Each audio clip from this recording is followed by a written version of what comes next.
Hello friends, welcome back to my channel learning hub by DK. मेरा नाम है दीपक कहार। आज का हमारा टॉपिक है टैली ERP 9 में वाउचर क्लास कैसे बनाते हैं। आज मैं आपको आगे बताने वाला हूँ ये कैसे करते हैं। फ्रेंड्स, अगर आप हमारे वीडियो में नए हैं तो प्लीज़ हमारे चैनल को सब्सक्राइब और बेल आइकन को दबाकर ऑल पर जरूर क्लिक करें ताकि हमारा आने वाला वीडियो का नोटिफिकेशन आपको तुरंत मिल सके, जिससे हम आपके लिए और बेहतर वीडियो बना सकें। वीडियो को लाइक शेयर कमेंट करना ना भूलें, हम इससे आपके लिए और बेहतर वीडियो बना सकें। तो आइए फ्रेंड्स, टाइम को वेस्ट ना करते हुए वीडियो को स्टार्ट करते हैं। फ्रेंड्स, आज के वीडियो में हम सीखेंगे कि टैली में वाउचर क्लास कैसे बनाते हैं, वाउचर क्लास का यूज़ क्या है और वाउचर क्लास का हमें आवश्यकता क्यों होती है। फ्रेंड्स, सबसे पहले मैं आपको ये बताना चाहूँगा वाउचर क्लास क्या होती है। वाउचर क्लास हमारा क्या होती है ये हमें बताने के लिए सबसे पहले हमें ये समझना होगा कि वाउचर क्लास का यूज़ हमें क्यों आता है, क्यों आवश्यकता पड़ती है। वाउचर क्लास करने से मैं सबसे पहले आपको ये बताना चाहूँगा, वाउचर क्लास बनाने से हमारी एंट्रीज जो होती हैं वो प्रॉपर तरीके से हो जाती हैं और उसमें गलती होने के चांसेस बिल्कुल भी नहीं होते हैं। आप कहीं भी कोई भी एरर ईजी तरीके से नहीं कर पाएंगे। इसके लिए क्या होता है, सबसे पहले हमें जो यदि मान लेते हैं हम बहुत सारे टैक्स रेट का गुड सेल करते हैं और अलग अलग हमने यहाँ पर वाउचर क्लास अगर नहीं बनाई हुई है तो हमारा लेज़र सेलेक्ट करने में हमें कई बार गलती हो जाती है। आउटपुट लेज़र की जगह हम इनपुट सेलेक्ट कर लेते हैं, इनपुट लेज़र की जगह हम आउटपुट सेलेक्ट कर लेते हैं। टैक्स का क्लासिफिकेशन सेम होता है, इस कारण से वो टैक्स कैलकुलेट कर लेता है, बट क्या होता है कि हमारी जो इनपुट की एंट्रीज हैं वो आउटपुट में चली जाती हैं और आउटपुट टैक्स की एंट्री जो रहती हैं वो इनपुट टैक्स में चली जाती हैं। तो इस तरह की हमारी जो क्लरिकल मिस्टेक है वो ना हो, तो उससे बचने के लिए हम यहाँ पर क्या करते हैं, वाउचर क्लास का यूज़ करते हैं। वाउचर क्लास की मदद से हमारी एंट्रीज में एरर होने की संभावना बिल्कुल ख़त्म हो जाती हैं और ये टैली का बहुत बेस्ट फीचर है और मेरे हिसाब से हर व्यक्ति को इन वाउचर क्लास का यूज़ करना चाहिए अगर वह मल्टीपल टैक्स रेट में कर रहा है, और अगर सिंगल में भी कर रहा है तो भी कोई प्रॉब्लम नहीं होगी। इस तरह से वाउचर क्लास का यूज़ करके बहुत इजी तरीके से आप एंट्री कर सकते हैं। आइए फ्रेंड्स, हम वाउचर क्लास टैली में कैसे बना सकते हैं ये हम सीखेंगे। वाउचर क्लास बनाने के लिए सबसे पहले हम गेट योर टैली में अकाउंटिंग इन्फो में जाएंगे और वहाँ पर वाउचर टाइप में सेलेक्ट करेंगे। वाउचर टाइप सेलेक्ट करने के बाद एंटर की प्रेस करेंगे। जैसे ही हम वाउचर टाइप सेलेक्ट करके एंटर की प्रेस करते हैं तो हमारे सामने वाउचर टाइप क्रिएशन की विंडो आती है, जिसमें हम यहाँ पर क्रिएशन डिस्प्ले ऑल्टर ऑप्शन आते हैं, जिसमें हम यहाँ पर वाउचर क्लास क्रिएट करना चाहते हैं तो हम यहाँ पर क्रिएट ऑप्शन पर सिलेक्ट करके एंटर की प्रेस करते हैं। जैसे ही हम क्रिएट ऑप्शन को सिलेक्ट करके एंटर की प्रेस करते हैं तो हमारे सामने वाउचर क्रिएशन की विंडो ओपन हो जाती है। जैसा कि आप स्क्रीन पर देख रहे हैं कि हमारे सामने वाउचर क्लास की विंडो ओपन हो चुकी है। उसके बाद हम यहाँ पर नेम में सबसे पहले वाउचर क्लास का लेज़र का नेम हम यहाँ पर एंटर करते हैं, जिससे हमें यहाँ पर आइडेंटिफाई हो जाए कि यह हम कौन से लेज़र की वाउचर क्लास बनाना चाहते हैं। ये हमें यहाँ पर क्लियर करना बहुत ज़रूरी है, इससे हमारा कन्फ्यूज़न क्रिएट नहीं होगा।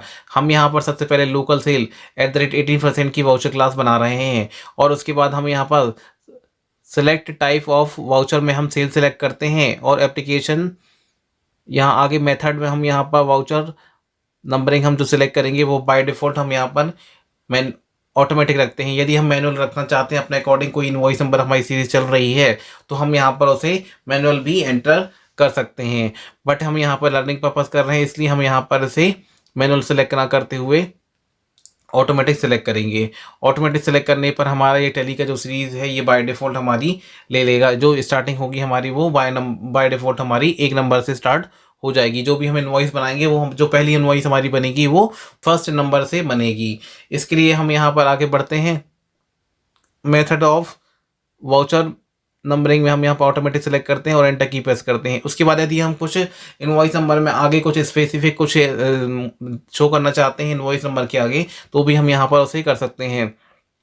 इसके लिए हम यहाँ पर यूज़ एडवांस कॉन्फ़िगरेशन में जाकर बाय डिफ़ॉल्ट यहाँ पर नो रहता है तो उसकी जगह हम यहाँ पर उसे यस करते हैं। जैसे ही हम यस करते हैं तो हमारे सामने एक विंडो ओपन होती है, जिसमें हम सबसे पहले स्टार्टिंग नंबर हमारा जो रहेगा वो 1 नंबर से स्टार्ट होगा। स्टार्टिंग नंबर 1 नंबर करते हुए एंटर की प्रेस करते हैं। उसके बाद हमारा रीस्टार्टिंग नंबर जो रहेगा एप्लीकेबल फॉर्म में हम यहाँ पर 1/4/2021 सिलेक्ट करते हैं, एंटर करते हैं। बाय डिफ़ॉल्ट ये 1/4/2021 ही आता है। उसके बाद यदि हम ये नंबरिंग जो है हमारी वो ईयरली रखना चाहते हैं तो हमने स्टार्टिंग नंबर 1 नंबर दिया हुआ है और हमने यहाँ पर पर्टिकुलर में हमने ईयरली सेलेक्ट कर दिया। उसके बाद हम प्रीफिक्स में यदि हम इनवॉइस नंबर के पहले कुछ वर्ड्स या कुछ वर्ड्स कैरेक्टर नंबर हम कुछ डिफाइन करना चाहते हैं तो उसके लिए हम यहाँ पर प्रीफिक्स में 1/4/2021 सेलेक्ट करते हैं और एंटर की प्रेस करते हैं। उसके बाद हम पर्टिकुलर में जाकर हम यहाँ पर जो भी अपना नंबर डिसाइड करना चाहते हैं, हमने अपनी जो सीरीज़ डिफाइन करके पहले से प्री डिसाइडेड हमने सीरीज़ करके रखी है तो उसके लिए हम यहाँ पर बना सकते हैं। फॉर एग्जाम्पल आपको समझाने के लिए मैंने यहाँ पर NT टाइप किया है और ऑब्लिक 20-21 हमने यहाँ पर एंटर करके अगेन वहाँ पर ऑब्लिक लगा दिया है। इस तरह से हमने यहाँ पर अपना प्रीफिक्स डिफाइन कर दिया है और उसके बाद हम यहाँ पर एंटर की प्रेस करते हैं। एंटर की प्रेस करने के बाद जैसा कि मैं आपको यहाँ बताना चाहूँगा कि जब हम पहली इनवॉइस बनाएंगे तो हमारी इनवॉइस के सामने यहाँ पर पहले इनवॉइस नंबर के सामने NT लिखा आएगा, ऑब्लिक लिखा आएगा, 2021 लिखा आएगा और ऑब्लिक लिखा आएगा। उसके बाद हमने यहाँ पर जो इनवॉइस नंबर 1 डाला हुआ है ये हमारा इसके आगे यहाँ पर बाय डिफ़ॉल्ट लिख कर आ जाएगा। उसके बाद आती है सरफेक्स डिटेल में हम यहाँ पर इनवॉइस नंबर के बाद में कुछ डिटेल्स एंटर करना चाहते हैं तो वो भी हम यहाँ पर एंटर कर देते हैं। मैंने यहाँ पर प्रीफिक्स डिफाइन किया हुआ है इसलिए हम यहाँ पर सरफेक्स डिफाइन नहीं कर रहे हैं। इस तरह से हम यहाँ पर आगे बढ़ेंगे और यहाँ पर एंटर की प्रेस कर देते हैं। एंटर की प्रेस करने के बाद हम यहाँ पर अगेन वाउचर क्लास वाले ऑप्शन पे चले जाते हैं और आगे बढ़ते हैं। आगे बढ़ते हुए हम चलते हैं। उसके बाद हमारे सामने ऑप्शन दिख रहा है नेम ऑफ द क्लास का। नेम ऑफ द क्लास में हम जाते हैं। नेम ऑफ द क्लास में हम यहाँ पर जो हमने लोकल सेल के लिए वाउचर क्लास बनानी है वो हम यहाँ पर अगेन यहाँ पर हमको शो करना पड़ेगा कि हमने जो वाउचर क्लास बनानी है वो किस टैक्स रेट की बनानी है। तो इसके लिए हम यहाँ पर क्या करेंगे, नेम ऑफ द क्लास के सामने हम यहाँ पर वाउचर क्लास का नेम यहाँ पर हम टाइप करेंगे। इसके बाद इसके लिए हम यहाँ पर लोकल सेल @18% हम यहाँ पर टाइप करेंगे। लोकल सेल @18% टाइप करने के बाद हम यहाँ पर जैसे ही एंटर की प्रेस करते हैं तो हमारे सामने वाउचर क्लास की विंडो ओपन हो जाती है जिसमें हम यहाँ पर देख रहे हैं। यहाँ पे इसकी पर हमने दोनों जगह एंड ऑफ लिस्ट सेलेक्ट कर दिया है और उसके बाद हम यहाँ पर लोकल सेल वाला जो लेज़र हमने पहले से बना के रखा हुआ है उसे हम सेलेक्ट करेंगे और उसके बाद हम यहाँ पर एंटर की प्रेस करते हैं। जैसे ही हम एंटर की प्रेस करते हैं तो हमारे सामने नेक्स्ट लेज़र नेम की विंडो ओपन होती है। जैसे कि आप स्क्रीन पर देख रहे हैं ये हमने पहले प्री डिफाइन हमारा लोकल सेल का लेज़र है, ये हमारा एंटर हमने कर दिया है। सेलेक्ट करते हुए आगे बढ़ते हैं और उसके बाद हम यहाँ पर नेक्स्ट हमारी जो एडिशनल अकाउंटिंग ऑप्शन है वो हमें आ जाता है हमारे सामने। तो यहाँ पर हम क्या करेंगे, टैक्सेस के लेज़र हम यहाँ पर बनाएंगे। टैक्सेस के लेज़र बनाने से क्या होगा कि हमारी जो एरर होती है वो नहीं होगी। अब यहाँ पर हमने 18% का लेज़र सेलेक्ट किया है तो हम बाय डिफ़ॉल्ट यहाँ पर अभी मैं आपको यहाँ पर विदाउट इन्वेंटरी वाला सिखा रहा हूँ इसलिए आप पहले विदाउट इन्वेंटरी वाला सीख लीजिए। हमने यहाँ पर लोकल सेल का लेज़र पहले 18% सेलेक्ट किया है। अगेन हम यहाँ पर लोकल सेल सेलेक्ट कर रहे हैं और यहाँ पर हम जो वैल्यू लेंगे एज पर यूज़र डिफाइंड वैल्यू लेंगे। एज पर यूज़र डिफाइंड वैल्यू लेने के बाद हम यहाँ पर एंटर की प्रेस करते हैं। जैसे ही एंटर की प्रेस करते हैं तो हमारे सामने नेक्स्ट लेज़र जो हमारा सेलेक्ट करना है उसका ऑप्शन आएगा। तो अब हम यहाँ पर लोकल सेल का हमने यहाँ पर सेलेक्ट कर लिया है। फ्रेंड्स मैं आपको यहाँ ज़रूर बताना चाहूँगा कि ये जो वाउचर क्लास मैं आपको बता रहा हूँ ये शायद आप यूट्यूब में सही सर्च करेंगे, विदाउट इन्वेंटरी आपको ये कहीं भी नहीं मिल सकती है। आइए फ्रेंड्स अब आगे बढ़ते हैं। इसके बाद हम यहाँ पर जो हमने टैक्सेस के लेज़र बनाए हुए हैं वो हम टैक्सेस के लेज़र हम यहाँ पर सेलेक्ट करेंगे। जैसे कि हमने यहाँ पर लोकल सेल @18% का लेज़र हमने बनाया हुआ है तो हम यहाँ पर आउटपुट CGST 9% सेलेक्ट करेंगे। जैसे कि आप यहाँ देख रहे हैं कि मैंने बाय डिफ़ॉल्ट गलती से 2.5 का लेज़र सेलेक्ट कर लिया है तो हम यहाँ पर इसे अगेन मॉडिफाई करेंगे। हम यहाँ पर आउटपुट CGST @9% के लेज़र को सिलेक्ट करते हैं और एंटर की प्रेस करते हैं। उसके बाद आउटपुट SGST के लेज़र सेलेक्ट करेंगे और एंटर की प्रेस करेंगे और उसके बाद हमने यहाँ पर राउंडिंग ऑफ का लेज़र भी बना के पहले से रखा हुआ है। उसे हम यहाँ पर total as rounding amount select करेंगे। जैसे कि आप देख रहे हैं यहाँ पर कैलकुलेटिंग मेथड में हमने यहाँ पर as total rounding amount select किया है और यहाँ पर लिस्ट ऑफ राउंडिंग मेथड में हम यहाँ पर नॉर्मल राउंडिंग सेलेक्ट करेंगे। अगर हमारी वैल्यू 1 रुपये से ज़्यादा होती है, 1 रुपये से कम होती है तो हम उसे यहाँ पर राउंडिंग ऑफ मेथड से यूज़ कर सकते हैं। 50 पैसे से कम होगी तो बढ़ा देंगे और 50 पैसे से कम होगी तो घटा देते हैं। तो हम यहाँ पर इसके लिए एक यहाँ पर राउंडिंग लिमिट जो हम देंगे यहाँ पर 1 देंगे और एंटर की प्रेस कर देंगे। एंटर की प्रेस करते हुए हम यहाँ पर आगे बढ़ेंगे और हमारी ये वाउचर क्लास को हम यहाँ पर प्रॉपर तरीके से सेव करा देंगे। आगे आप देखेंगे कि हमने स्क्रीन पर देख रहे हैं जैसे कि आप यहाँ पर हमारी वाउचर क्लास यहाँ पर सेव हो चुकी है। फ्रेंड्स, मैं आपको यहाँ पर एक प्रैक्टिकल करके दिखा देता हूँ कि हमारी विदाउट इन्वेंट्री में अगर हम वाउचर क्लास का यूज़ करते हुए एंट्रीज करते हैं तो कैसे होती है। इसके लिए हम अकाउंटिंग वाउचर में जाएंगे और यहाँ पर हमने F8 प्रेस करना है। जैसे ही हम F8 प्रेस करते हैं तो हमारे सामने सेल्स वाउचर की विंडो ओपन होती है। सेल्स वाउचर की विंडो ओपन होने के साथ साथ हम जैसे ही सेल का ऑप्शन सेलेक्ट करते हैं तो हमारे सामने जैसे कि आप स्क्रीन पे देख रहे हैं हमने लोकल सेल का वाउचर क्लास बनाई हुई, तो यहाँ पर सेलेक्ट करते हैं और वाउचर क्लास लिस्ट में हमारे सामने लोकल सेल @18% का जो है वाउचर क्लास शो हो रही है। तो इस लिस्ट में से हम यहाँ पर लोकल सेल @18% की वाउचर क्लास को सिलेक्ट करेंगे और एंटर करेंगे। अभी मैं आपको दिखा देता हूँ पहले कि ये वाउचर क्लास बनने के पहले हमारे सामने कैसा शो करेगा। इसके लिए आप स्क्रीन पर अभी देखेंगे कि हमारे सामने किस तरीके से ये आ रहा है।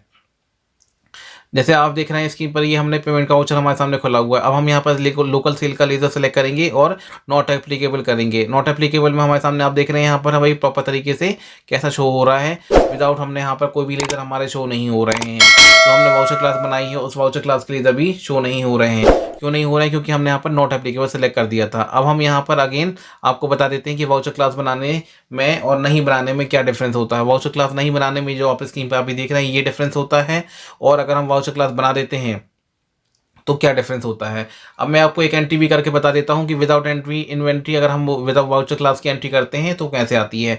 तो आप देख रहे हैं यहाँ स्क्रीन पर मैंने पार्टी का नेम सेलेक्ट कर दिया, कैश सेलेक्ट किया है और हम यहाँ पर सेल्स के लेजर को सिलेक्ट करते हैं। लोकल सेल का हमने लेजर सेलेक्ट किया है और हमने यहाँ पर उसकी टैक्सेबल वैल्यू एंटर करा दी है। और उसके बाद हम यहाँ पर आउटपुट CGST और आउटपुट SGST के लेजर को सिलेक्ट करेंगे।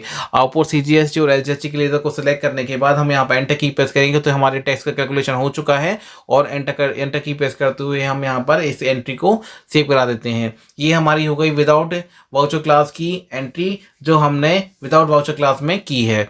अब हम आपको बताने वाले हैं कि यहाँ पर अगर हम वाउचर क्लास के थ्रू ये एंट्री करते हैं तो हमारे लिए कितनी इजी एंट्री हो जाती है। इसके लिए हम यहाँ पर F8 सेलेक्ट करेंगे, वाउचर क्लास सेलेक्ट करेंगे 18% वाली, और उसके बाद लिस्ट ऑफ वाउचर क्लास में से लोकल सेल 18% सेलेक्ट करेंगे और उसके बाद हम यहाँ पर एंटर की प्रेस करेंगे। इनवॉइस नंबर हमने यहाँ एंटर कर दिया है और पार्टी नेम की जगह हम यहाँ पर पार्टी का नेम या हम कैश सेलेक्ट कर लेते हैं। और उसके बाद हम यहाँ पर आगे बढ़ेंगे। जैसे ही आप स्क्रीन पर देख रहे हैं कि हमारे सामने यहाँ पर क्लास के लेजर पूरे शो हो रहे हैं और हम यहाँ पर से रेगुलर या कंज्यूमर सेलेक्ट कर लेते हैं। कंज्यूमर सेलेक्ट कर लिया हमने प्रेजेंट में यहाँ पर, और यहाँ पे देख रहे हैं आप हमारे सामने सारे लेजर हमारे बाय डिफ़ॉल्ट आ चुके हैं। हम यहाँ पर सिर्फ टैक्सेबल वैल्यू एंटर करते हैं और हमारे आउटपुट CGST SGST और राउंडिंग ऑफ का लेजर भी हमारे सामने बाय डिफ़ॉल्ट आ जाता है और सारा ये कैलकुलेशन भी कर लेता है और हमारी इनवॉइस भी प्रॉपर तरीके से बन जाती है। फ्रेंड्स, ये हमने सीखा है विदाउट इन्वेंट्री वाउचर क्लास कैसे बनाते हैं।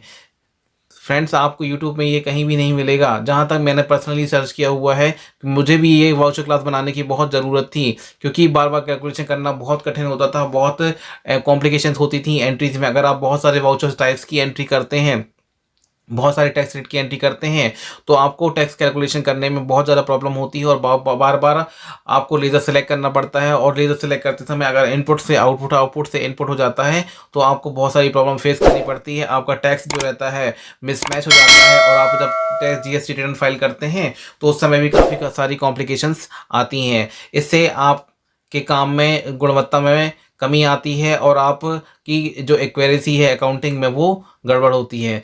इसलिए मेरे हिसाब से आपको वाउचर क्लास का यूज़ ज़रूर करना चाहिए। इस तरह से आपने देखा यहाँ पर हमने कि वाउचर क्लास हम कैसे यूज़ करते हैं और किस तरीके से हम यहाँ पर एंट्री कर सकते हैं। फ्रेंड्स, आपको हमारा ये वीडियो कैसा लगा प्लीज़ कमेंट बॉक्स में कमेंट करके ज़रूर बताएं ताकि हम आपके लिए और बेहतर वीडियो बना सकें। आप टैली में और क्या सीखना चाहते हैं हमें कमेंट बॉक्स में कमेंट करके ज़रूर बताएं जिससे हम आपके लिए और अच्छे ज्ञानवर्धक नॉलेज वाले वीडियो बना सकें। प्लीज़ वीडियो को ज़्यादा से ज़्यादा लोगों में शेयर कीजिएगा जिससे लोग ज़्यादा से ज़्यादा सीख सकें।